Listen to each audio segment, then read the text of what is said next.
बोलिए श्री गुरु महाराज की जय।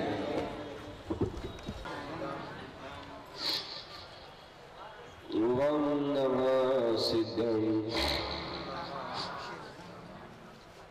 ओंकारो वेदन्ति शुद्धात्मतत्त्वं प्रणमामि नित्यं तत्त्वार्थसारं ज्ञानं सम्यक्दर्शनितं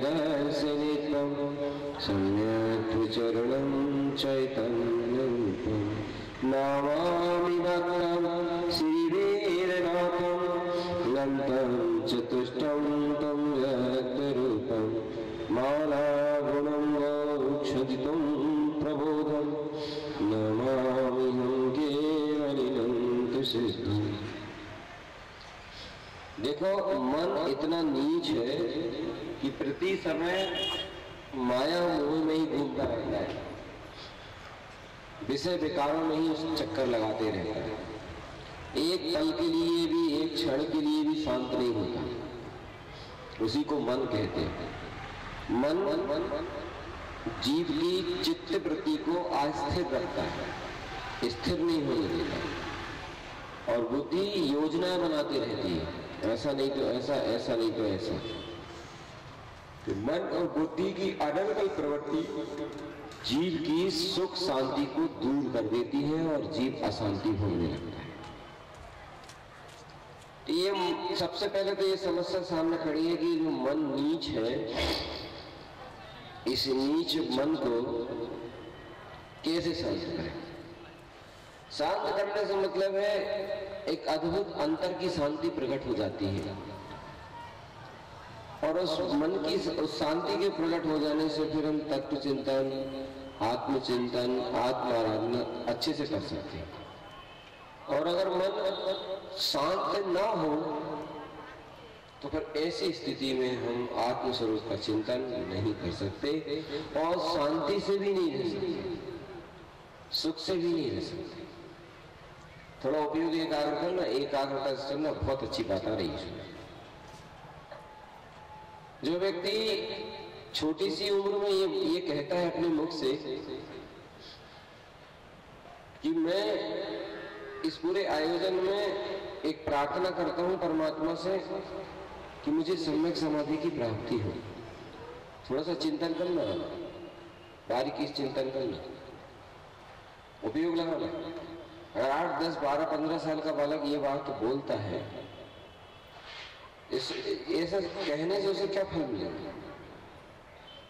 ऐसा उसको दोहरा देने से कौन सा फल मिल जाएगा? मैं बताऊं, मुझे सम्यक समाधि की प्राप्ति हो, ये बात जो बोल रहा है, इसका मतलब वो ये स्वीकार कर रहा है कि मौत आएगी। वो ये स्वीकार कर रहा है कि शरीर भी छूटेगा और सब कुछ छूट जाएगा। वो ये स्वीकार कर रहा है कि कभी भी दुख, सुख, रोग, शोक आ सकते हैं। इसीलिए तो इतनी कम उम्र में इतनी बड़ी बात बोल रहा है, मुझे सम्यक समाधि की प्राप्ति। अभी तो उसके दिन ये है कि खेलने के दिन प्राप्त हो, खाने के दिन प्राप्त हो, सर्विस हो, गाड़ी हो, ये चीजें प्राप्त हो।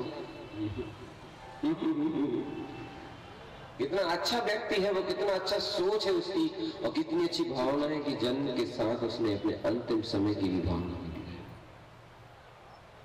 हमें क्यों नहीं लगता कि ये सबसे बड़ी भावना है? हमें क्यों नहीं लगता कि ये जीवन का सबसे बड़ा पुरुषार्थ है? हमें क्यों नहीं लगता ये जीवन का अभिन्न महत्वपूर्ण अंग है जो हृदय से उद्घटित होना चाहिए? अंतर से नहीं लगता ना। और जिन जीवों को अंतरंग से नहीं लगता, उन जीवों को सुख और दुख में समता रखने की पात्रता भी नहीं बन पाती है, सुख दुख में समता रखने की पात्रता नहीं आती है, और मन उनकी अशांत प्रवृत्ति को कभी छोड़ भी नहीं पाता। जिनके अंतरंग से ये बात आती है, उनका ही मन बदलता है। ये बिल्कुल सही है।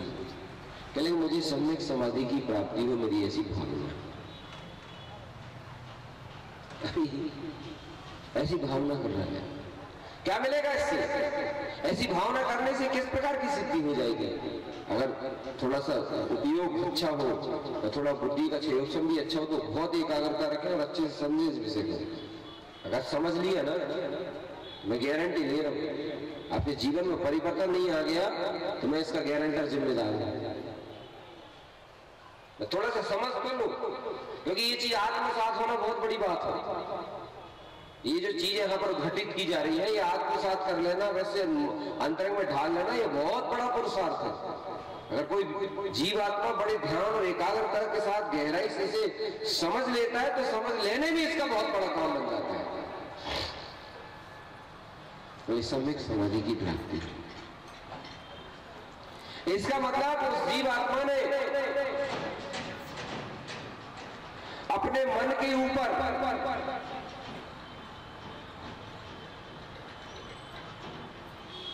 अपने मन के साथ एक स्टेप लगा दिया है, एक वजन रख दिया है उस मन के ऊपर। ये अंत में एक दिन जाना पड़ता है। वो भावना भाई ना उसमें, वो भावना उसके मन के विपरीत दिशा को सम्यक करेगी। जो उसने प्रार्थना की है कि मुझे इस चीज की प्राप्ति है, धन्य है भैया वो जीव आत्मा, धन्य है, वाकई में धन्य है। अनुमोदन कर उसके तो पैर करो, जो मुझे सम्यक समाधि की प्राप्ति है। बेटा इतनी सी नन्ही उम्र में ऐसी बात हो रही है, सबसे बड़ी चीज है। सवेरे बताया था ना, मौत उम्र से संबंध नहीं रखती। जब मौत उम्र से संबंध नहीं रखती तो फिर भावना भी उम्र से संबंध क्यों रखेगी?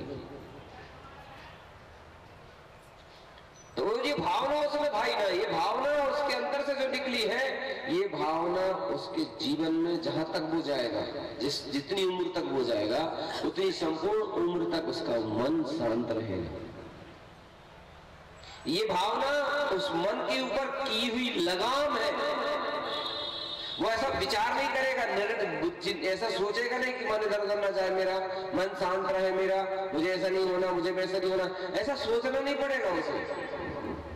परमात्मा की साक्षी में जो भावना भाई रही है ना, उस भावना के कारण से अपने आप को मानसिक प्रवृत्ति सांसारिक स्थितियों में शांत रहेगी, अधिक अनर्गल प्रवृत्ति नहीं कर पाएगी। वो मानसिक प्रवृत्ति जो है अधिक अनर्गल प्रवृत्ति नहीं करेगी। क्रोध कसाय आदि से जितना हट सके उतना हट के साम्य भाव का जीवन अपनाएंगे, और जितना साम्य भाव जीवन में आएगा, जितना सदाचार जीवन में आएगा, जितनी मन के शांत होने पर जो पवित्रता आएगी, उससे उसका पारिवारिक जीवन भी महकेगा, सामाजिक जीवन भी महकेगा, और वो खुद महकेगा। सबसे बड़ी पाठशाला है मन। न पारिवारिक जीवन में सुख से रहता आदमी, न सामाजिक जीवन में सुख शांति से रह पाता है, और न नागरिक जीवन में। क्यों? क्योंकि मन सबसे बड़ी बाधा है, सबसे बड़ी बाधा। दुनिया की ऐसी कोई पाठशाला नहीं है जिस पाठशाला में पढ़े और मन शांत हो जाए। नहीं, मन को खत्म कर देने वाले परमात्मा, मन को शांत कर लेने वाले भैया अभी रखिए, बाद में पहले कर लिया। मन को खत्म जो कर देते हैं वो परमात्मा, और जो मन को शांत कर देते हैं वो धर्मात्मा, और जो मन के साथ जीते और मरते हैं वो कर्मात्मा। समझ गया? मन है क्या? इच्छाओं का नाम मन है, चिंताओं का नाम मन है, अहंकार का नाम मन है, कसाय का नाम मन है। आप सोचते हैं ना घर में सब वातावरण अच्छा रहे, शांति से रहे, सब लोग, किसी प्रकार की कलह ना हो, सबकी एक दूसरे के प्रति मित्रता का, आत्मीयता का, वात्सल्यता का व्यवहार हो, ये सब शांत मन पर ही निर्भर करता है भैया। समझ आ रहा है? नहीं आ रहा? घर का जो फर्नीचर है ना, अच्छे से अच्छा फर्नीचर हो घर का, उस पर निर्भर नहीं करता आपका शांतिमय वातावरण। आपका शांतमय वातावरण, हिलमिल के साथ निकलता हुआ जीवन, शुद्ध पवित्र सात्विक जीवन मन के शांत होने पर निर्भर करता है। मगर इसको शांत करना बहुत कठिन है। ये तो नहीं रहता शांत, छोटी छोटी बातों को लेकर के उचकता रहता है, कसाय करते रहता है, क्रोध करते रहता है, अहंकार करते रहता है, अपनी हेकड़ी बताते रहता है। क्या करें बताओ ना, बोलो इसके लिए क्या करें? कोई उपाय है इसके लिए? कितनी जाप कर डालो फिर भी कुछ नहीं होने वाला है। हाँ, एक उपाय है, वो उपाय ये है, आप मन से कुछ मत बोलो, मन से कह दो कि तुम्हें जो करना सो करो, हम तुम्हारी नहीं सुन रहे हैं, तुम्हें हम रोक भी नहीं रहे, तुम्हें जहां जाना वहां जाओ, जो करना वो करो, जैसा करना वैसा करो, हम तुमसे कुछ नहीं बोलेंगे। तुम तो अंतर आत्मा से परमात्मा की शरण में आओ। मन से कहो कि तुम तो दिखाई दे सको, और परमात्मा की शरण में आके इतना सा कह दो, हे प्रभु मेरी एक भावना, तेरी कृपा से ये मनुष्य जन्म मिला है, किंतु एक दिन ये मनुष्य जन्म, ये मानव देह छूटेगा, इतनी सी भावना है। अंत समय तेरे सुमरन करते हुए, तेरा नाम लेते हुए इस देह को त्याग कर। मेरी सम्यक समाधि की भावना है। मालूम भगवान क्या कहेंगे? एक चिंतन है मेरा, भगवान ये कहेंगे अभी तो इसको जन्म मिला है, न इसने संसार के सुख भोगने की भावना रखी, न सर्विस की भावना रखी कि मुझे अच्छी से अच्छी सर्विस मिल जाए, मुझे अच्छे से अच्छे भोग विलास की सामग्री मिल जाए, मुझे अच्छा सारा धन वैभव मिल जाए। ऐसे मांगने वालों को और ऐसी चाहना करने वालों को कुछ नहीं मिलता, दुख ही दुख मिलता है। बल्कि इसने क्या मांगा? जीवन का सबसे बड़ा सत्य जो है उसको मांगा। कहने लगे क्या कहता है तुम? कहता है भगवान बस एक भावना मेरी पूरी कर। अगर भगवान पूछने लगे कि बेटा इतनी जल्दी क्या है, वो तो टाइम अभी बहुत है उसको, अभी 20-25 साल कुछ नहीं होना है, 50 साल कुछ नहीं होना है, तो बच्चा कहेगा कि 50 साल भले ही 50 साल के बाद देह छूटने का समय आएगा, किंतु मेरी ये भावना संपूर्ण 50 साल के जीवन को शुद्ध पवित्र बना देगी। थोड़े गहराई से समझो, ये बहुत गूढ़ रहस्य है। जो लोग बाहर से आए होंगे ट्रेन की यात्रा करके, वो लौटने का रिजर्वेशन साथ में लेके आए होंगे, है ना? अच्छा, अरे अरे अरे आने का रिजर्वेशन लिया, लौटने का क्यों ले लिया? वापसी का भी क्यों ले लिया? शिखर जी जाते हैं तो वापसी का भी लेते हैं। ऐसी तुम आए हो यहाँ पर, लौटने का रिजर्वेशन लेके आए हो कि नहीं लाया? देखो एक बात, जो आदमी लौटने का रिजर्वेशन साथ में लेके नहीं आता और फिर उसको लौटना है, मान लो वापिस होना है मुझे, तो फिर तो जनरल बोगी में धक्का मुक्की खाते हुए, जगह मिले या न मिले, खड़े खड़े चिल्लाते लड़ाई झगड़ा करते हुए, उसके बाद भी क्या मालूम मिलती कि नहीं, ऐसा जाना पड़ेगा। सम्यक समाधि लौटने का रिजर्वेशन है। देखो लौटोगे तो जरूर, तुम शिखर जी गए हो तो वापिस तो जरूर आओगे। तीर्थंकर तो हो नहीं कि गए तो लौटोगे नहीं, तो गए हो तो लौटोगे तो जरूर। रिजर्वेशन तो होना चाहिए, बगैर रिजर्वेशन के कैसे वापिस लौटेंगे? ये सम्यक समाधि की जो भावना है ना, ये रिजर्वेशन है। और एक बात और सुनो, जो व्यक्ति लौटने का रिजर्वेशन ले लेता है ना, वो व्यक्ति जितने दिन के लिए भी शिखर जी गया हो बिल्कुल आनंद पूर्वक रहता है, एकदम शांति से रहता है। उसको मालूम है मेरे 25 तारीख को आया हूं, 30 तारीख को मेरे लौटने का रिजर्वेशन, मुझे कोई टेंशन नहीं। और जिसका लौटने का रिजर्वेशन ना होना, वो जाते से ही टेंशन में होने लगता है। अभी शिखर जी भी नहीं पहुंचे, टेंशन में होने लगता है। क्यों? तुम कब लौट रहे हो? पहले हम फलानी तारीख थे। अरे हम भी हैं साथ में। अरे हमने तो वैसे ही 2 और साथ में, हम कहां से रखने? बहुत टेंशन होता है, भारी टेंशन। 3 दिन का प्रोग्राम हुआ तभी गए थे। 3 दिन, पूरे 3 दिन तक लगातार ये विकल्प चलता रहा कि ये लौटने का रिजर्वेशन नहीं है, लौटने का रिजर्वेशन है। क्योंकि मालूम है ना कि शिखर जी गया है तो कोई ऐसा तो है नहीं कि आएगा नहीं। ऐसी जाने का रिजर्वेशन है कि नहीं है? अगर जैसे जाने का रिजर्वेशन ना हो तो जनरल बोगी में धक्का मुक्की खाते हुए, और उसके बाद भी ट्रेन रुक जाए तो खड़े हो जाओ तो, बैग रख लो तो, बहुत दिक्कत के साथ। ऐसी अगर सम्यक समाधि की भावना को भी रिजर्वेशन नहीं कराया है ना, तो कर्मोदय की धक्का मुक्की होगी, पाप कर्म के उदय की धक्का मुक्की होगी, रोग की धक्का मुक्की होगी, वेदना की धक्का मुक्की होगी, असाधा कर्म की धक्का मुक्की होगी। और ऐसी निचली दशा में कुड़ते कुड़ते तड़पते तड़पते का प्राण छोड़ने पड़े। ऐसा मत करो ना भैया। कुछ समय के लिए तो लगता होगा हृदय में, यहाँ बैठे बैठे ये बात सुनते सुनते, नहीं यार बात तो बिल्कुल सही है, बिल्कुल सही है। आप पता है जब अपने 15 साल के बालक नहीं है भावना भाई, ये प्रभु मुझे सम्यक समाधि की प्राप्ति है। एक बात मेरे से आप ये बताओ, इतनी कम उम्र के बालक नहीं है भावना भाई। अभी गंजवासुला में स्टाफ हुआ था, नई बहू आई थी जिसके हाथ की भी मेहंदी भी नहीं छूटी थी, उनकी तरफ से आयोजन हुआ था अस्थाप का। सबसे पूछते हैं हम जो आयोजक परिवार होता है, वो खड़े होकर उन्होंने बोला था अश्रुपूरित भाव से, हे प्रभु जीवन मिला है महान पुण्योदय से, बस निज तत्व का बोध बना रहे, शुद्धात्मा की श्रद्धा जागे, सम्यक की प्राप्ति और अंत में सम्यक समाधि की प्राप्ति। हाथ में मेहंदी लगी है। आप जी बताओ इतनी बड़ी बात, वो व्यक्ति अपने मुंह से बोल रहा है, जिसे डॉक्टर से कोई भी गुप्त रोग चुकाया नहीं जाता। ठीक इसी प्रकार जीवन के सत्य के साथ कभी भी समझौता नहीं होता और सत्य को स्वीकार करना ही पड़ता है।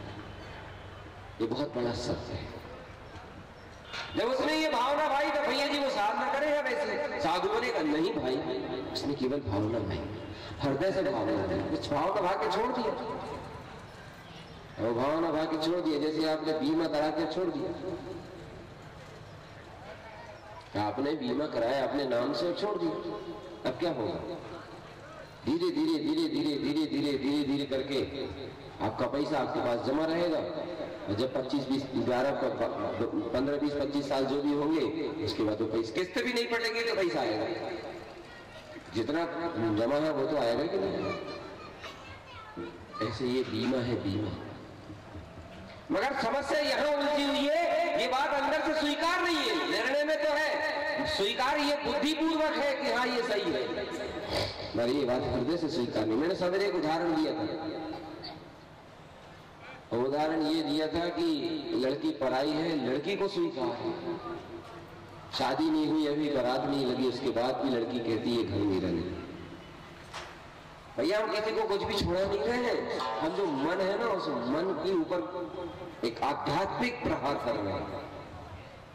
जो मन है ना उस मन के ऊपर एक आध्यात्मिक शक्ति का प्रहार कर रहे हैं। इस आध्यात्मिक शक्ति से वो मन छरछार हो जाएगा और अंतर का विवेक जागृत हो जाएगा।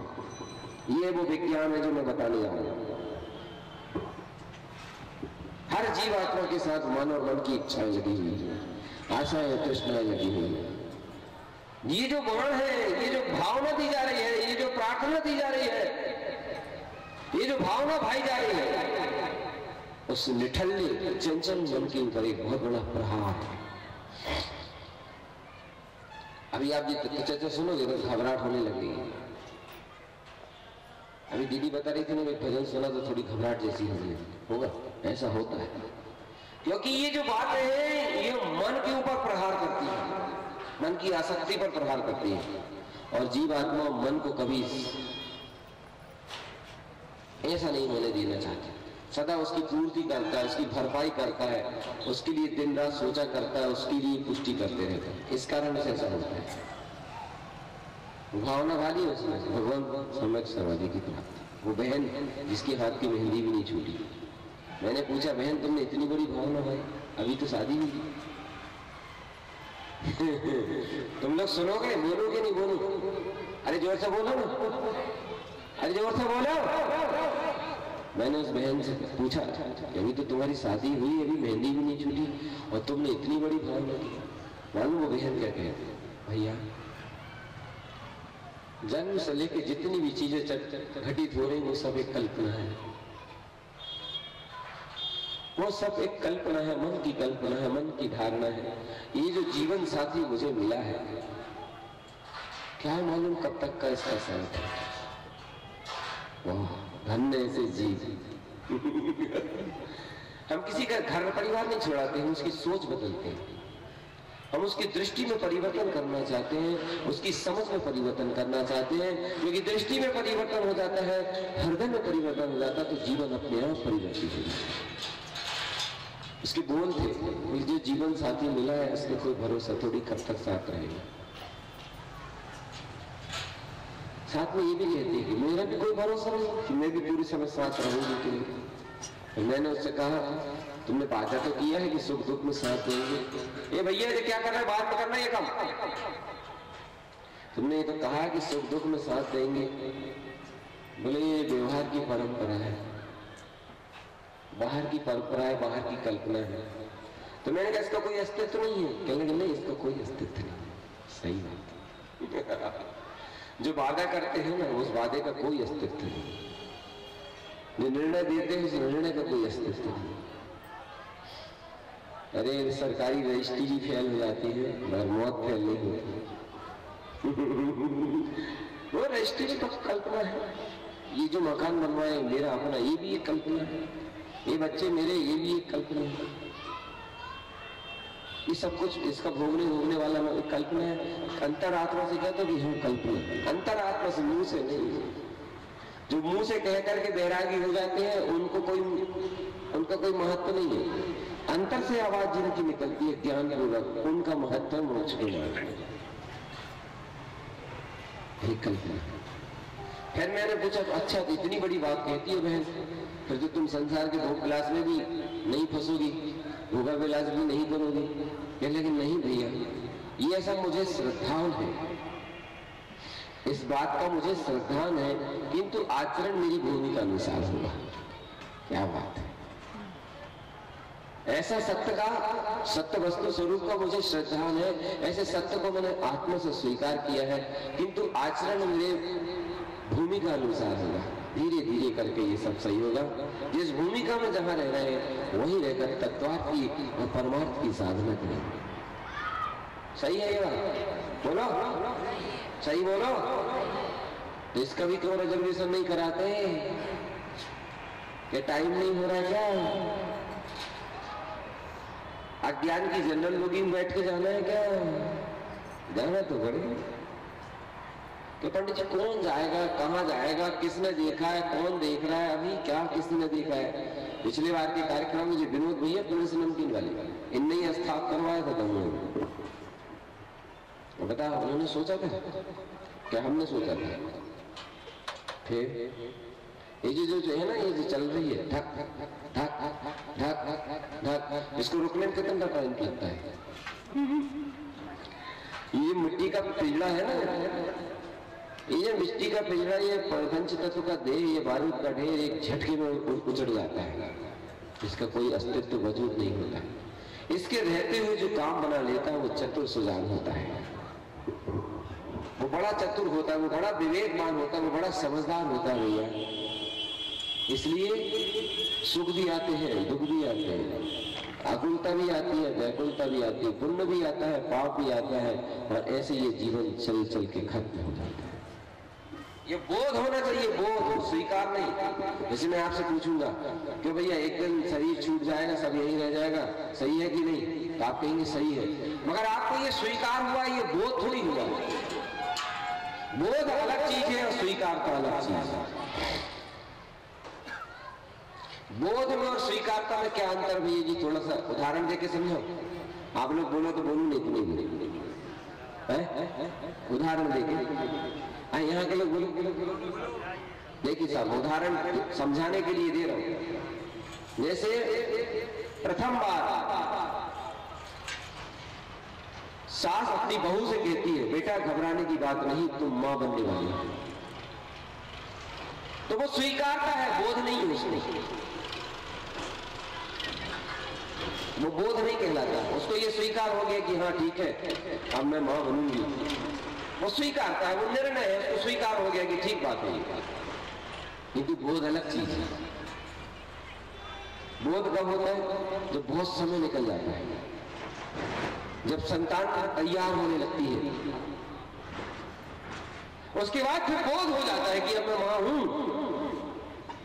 अब मेरे उदाहरण परफेक्ट बैठा है कि नहीं? परफेक्ट बैठा है कि नहीं बैठा?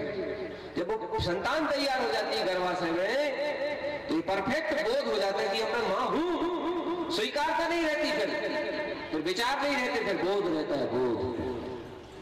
ऐसे ही भैया अंतरात्मा से कहना, अंतरात्मा से कहना कि भगवान स्वीकार। बोध सब दुखों का अंत है दीदी, बोध नहीं हुआ।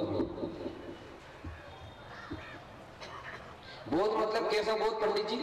कि तारीख पता चल जाना कि मैं कौन तारीख को मरूंगा? नहीं। समय पता चल जाना कि कौन से समय में मैं देह छोड़ के जाऊंगा? नहीं, इसको भी बोध नहीं मानता मैं।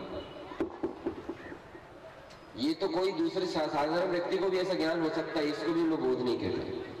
फिर किसको बोध कहते हैं? बोध अंतर से पैदा होता है, अंदर से प्रतीत होता है, अंदर से लगता है मैं चैतन्य आत्मा हूं, ये पड़ोसी है। मैं चैतन्य आत्मा हूं, ये पड़ोसी है। इसकी तो कुछ दिन की अवधि और है, मेरा साथ, इसका साथ हमेशा का। ये बोध है, स्वीकारना नहीं है। पहले से बताओ कौन कौन के गले उतर रही है, कौन कौन के नहीं उतर रही है। ईमानदारी से हाथ उठाओ, क्योंकि मैं जो विषय ले रहा हूँ वो बड़ा थोड़ा गूढ़ विषय है। कौन कौन को अच्छा लग रहा है? हाथ उठाओ जरा अच्छे से।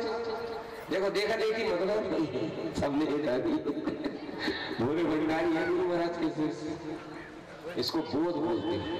वो बोध आत्मा से पैदा होता है। और वो जो अब और दूसरी बात सुनो, जैसे पुत्र का बोध हो जाता है मां को, मां में थोड़ी गंभीरता आ जाती है। ये बात सही है कि गलत है? गंभीरता आ जाती है। थोड़ी जो चंचलता थी, बात बात पर गुस्सा करने की जो प्रवृत्ति थी घर में, परिवार में चंचलता थी, वो सब प्रकृति शांत हो जाती कि नहीं? आप लोग बोलते नहीं है, तो प्रैक्टिकल अनुभव है, फिर भी नहीं बोल रहे। चंचलता भी शांत हो जाती है, बात बात में गुस्सा करने की प्रवृत्ति भी छूट जाती है, कहीं जाने आने की तीव्र जिद नहीं रहती है। कारण क्या है? कारण सिर्फ इतना है कि उस मां के अंदर में जो संतान तैयार हो रही है, उस संतान के ममत्व का भोग होने लगता है। इसको मानसिक भोग कहते हैं। जो पुत्र तैयार, संतान तैयार हो रही है, उसके प्रति के ममत्व का भोग होने लगता है, और उस ममत्व के भोग के कारण से बाकी भोगों में विराम लग जाता है। ठीक इसी प्रकार जिस जीव आत्मा को यह बोध हो जाता है कि मैं क्या हूं, जिस जीव आत्मा को यह प्रतीति में आ जाता है कि मैं सिद्ध स्वरूप ही आत्मा हूं, मैं देह से भिन्न हूं, चेतन हूं, ये देह मेरा नहीं है, मैं देह का नहीं हूं, मैं सबसे भिन्न निर्विकल्प न्यारा ज्ञाता दृष्टा आत्म राम हूं। ऐसा बोध जिस जीव आत्मा को जग जाता है, उस जीव आत्मा का मन अपने आप ही शांत हो जाता है।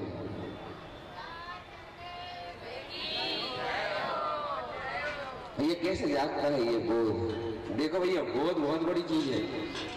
पहले तो मन शांत कर लो भैया। मन को शांत कैसे कर ले?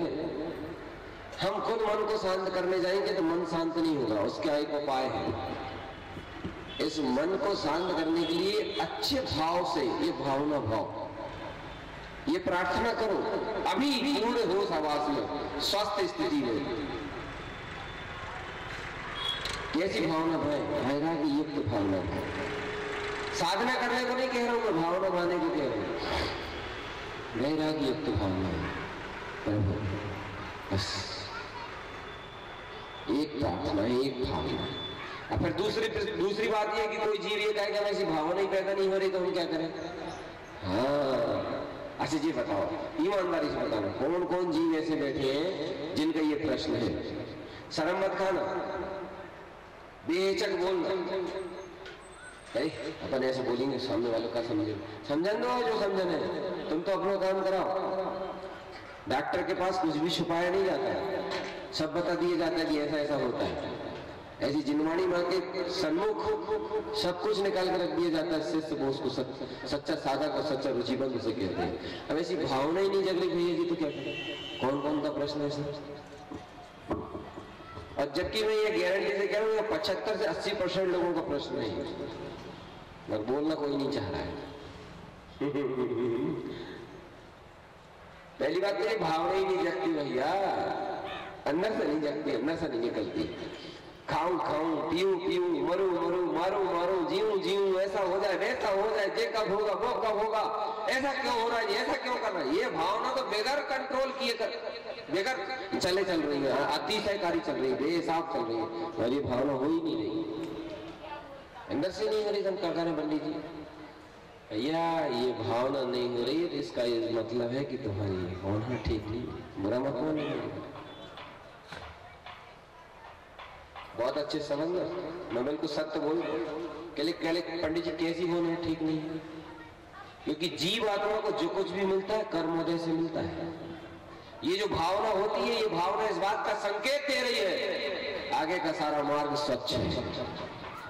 ये भावना इस बात का संकेत दे रही है आगे का जो समय है वो निरोग है, सुख शांति से भरा हुआ, आनंद से भरा हुआ, इस बात का संकेत दे रही है। अगर ये भावना हो रही है तो और अगर ये भावना नहीं हो रही है, क्योंकि भावना भविष्य का निर्माण करती है, ठीक है? भावना भविष्य का निर्माण करती है। अगर इस तरह की भावना है तो भविष्य उज्ज्वल है, और इस तरह की भावना नहीं, भविष्य मतलब मरने के बाद वाला भविष्य नहीं, कल का जो दिन है, कल का दिन भी भविष्य नहीं आएगा। भविष्य का निर्माण करती है, भविष्य को सुरक्षित और पवित्र बनाती है। हो रही कि नहीं हो रही? हम लोग क्या करते हैं, इन 4 दिनों में वो भावना जगाने की कोशिश करते हैं। हम इन 4 दिनों में तरह तरह के प्रयत्न करते हैं, भजनों के द्वारा, फूलने के द्वारा, तत्व चर्चा के द्वारा, कैसे भी जीवात्मा के अंदर से भाव निकल जाए। हम सिर्फ भावना जगाते हैं, अपना भीड़ नहीं बढ़ाते, अपना मंच नहीं भरते, तो ये सबकी भावना जगा के सबको अपने साथ ले जाते हैं। कोई हमसे कह भी देता तो हम उसको मना कर देते, नहीं बेटा अपने घर में रह के साथ में करो। हमारा प्रयोजन भीड़ बढ़ाने का नहीं है, हमारा प्रयोजन संघ बनाने का नहीं है, हमारा प्रयोजन यश कीर्ति पाने का नहीं है, हमारा प्रयोजन अंतर कोई भूला है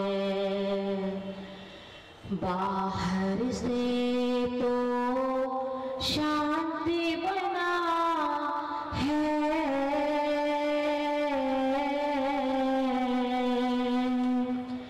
बाहर से तो शांति बना है, अंदर से संताप रे, मन मंदिर के अंदर बैठा चैतन्य हीरा जान रे, काल अना भटकत बीता, धनी बेवा हारे कुटुंब कबीला, धनी बेवा हारे कुटुंब कबीला, यही पड़ा रह जाएगा, पाप पाप परिग्रह में फंस कर के नरकों में दुख पाएगा, छोड़ दे अब तो पाप पूजा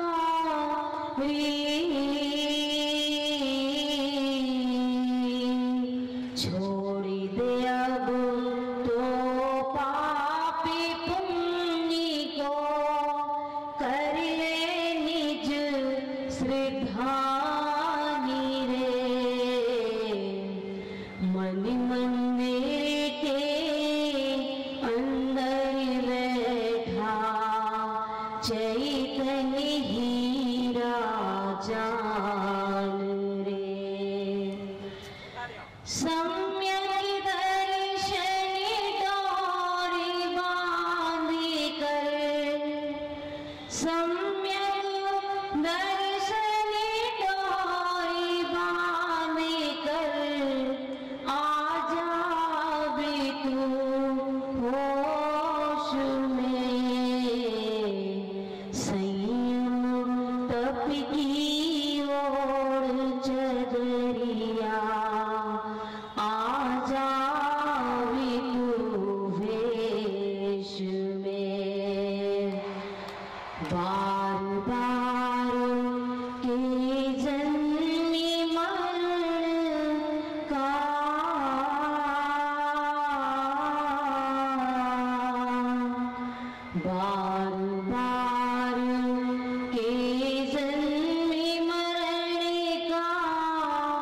कर दे अभी तू नाश रे,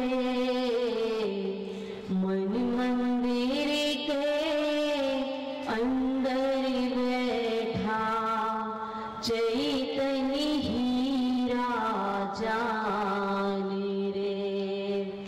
काल अनादि भटकत बीता,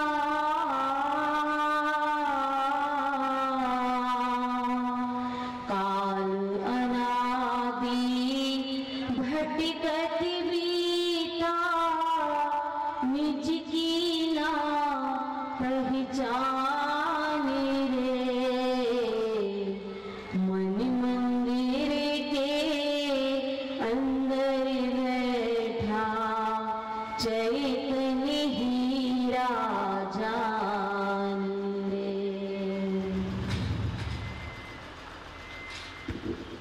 बिल्कुल शांत, जिनकी अंदर की आनंद की दशा बन रही वो बैठे रहे, बिल्कुल मौन रहे। मन रे कर ले आज समय में से, बिल्कुल मौन रहे और एकाग्रता बना के रखे। जो अंदर में डूब रहे हैं वो डूब जाए।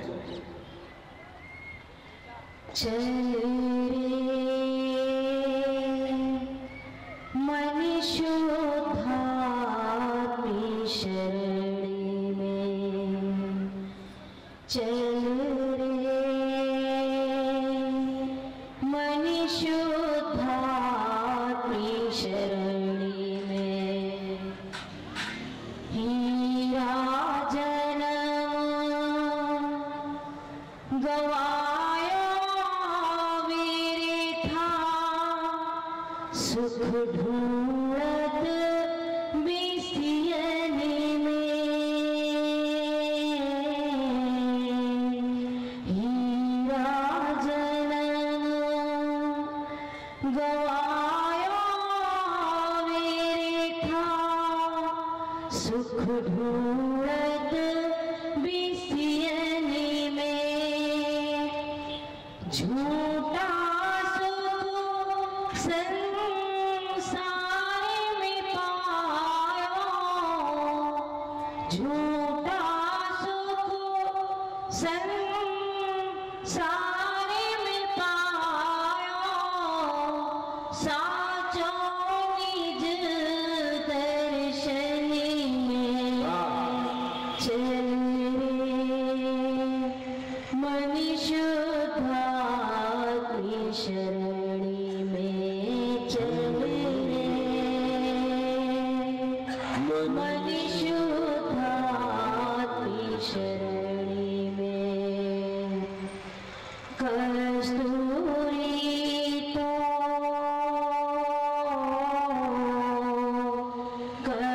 कस्तूरी तो नाभि में है, मृगिया ढूंढत बनी में हो। कस्तूरी में ऐसे ही प्रभु निज में बसत है, ऐसे ही प्रभु निज में बसत है।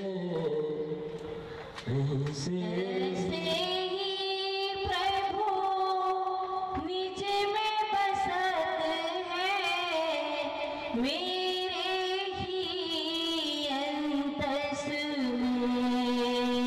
चल रे मन शुद्धात्मी शरण में, चल रे मन शुद्धात्मी शरण में। चल रे मन शुद्धात्मी शरण। गवाया मेरे था, हीरा जन्म गवाया मेरे था, संसार में पाया साचो प्रभु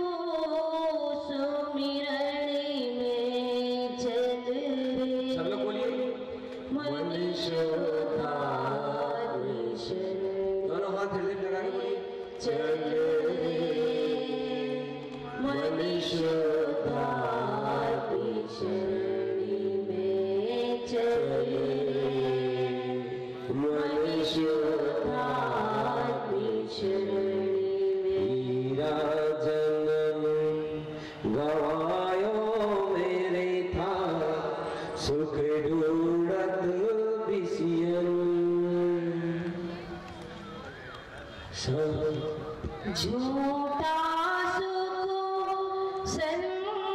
से चल रे मन शोभा